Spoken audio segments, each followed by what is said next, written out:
জানি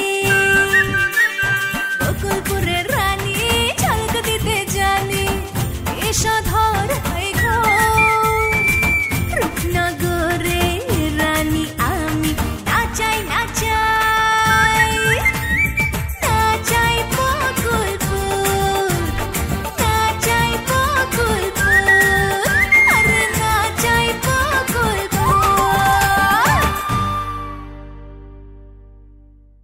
তোমাকে চাই আমি আরো কাছে তোমাকে বলার আরো কথা আছে আমি বলতে পারি না মুখে তওবা তওবা দিলে জখম হলো আহা এ কি শরম এলো আহা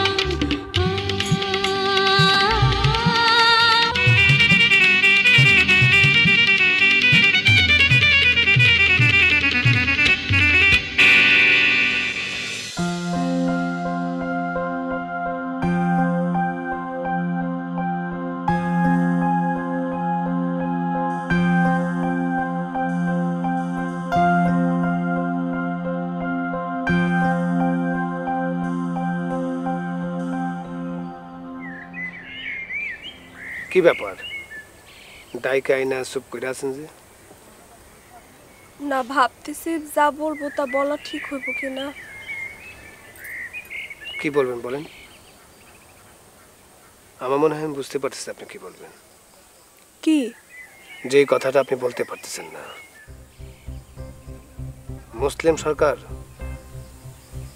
মার কাছে কথা লাগাইছে। তাই? আমরা বাড়িতে ঢোকার আগে মুসলিম সরকার মারে ফোন দিছিল। সে আপনাকে আর আমাকে জড়াইয়া মার সাথে আজে বাজে কথা বলছে। তাই মা একটু ক্ষুব্ধ হয়েছিল।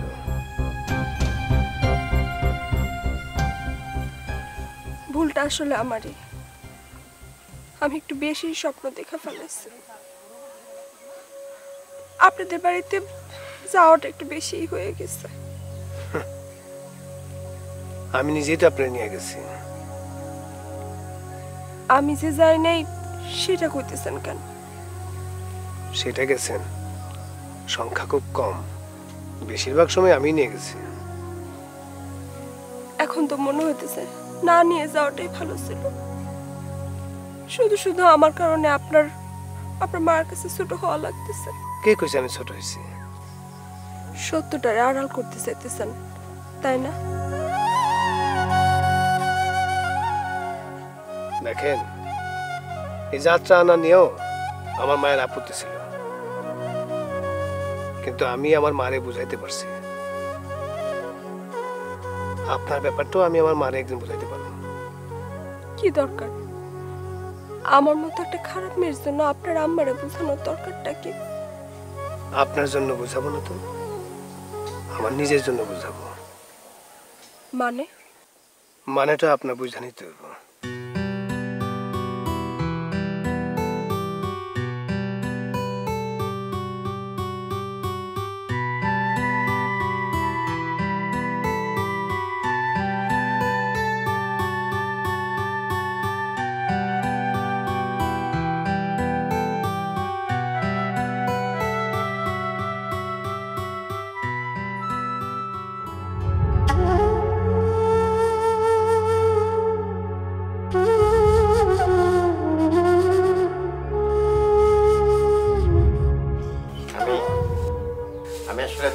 মৃত্যুর সময় তার পাশে থাকতে পারলাম না, সেই জন্য আমার অনেক কষ্ট হচ্ছে।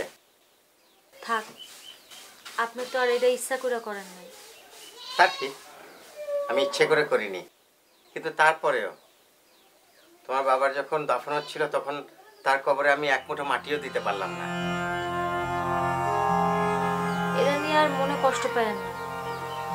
আমার ফুবুও তো আব্বার মারা যাওয়ার পরে আমার পাশে দাঁড়াইতে পারেন না।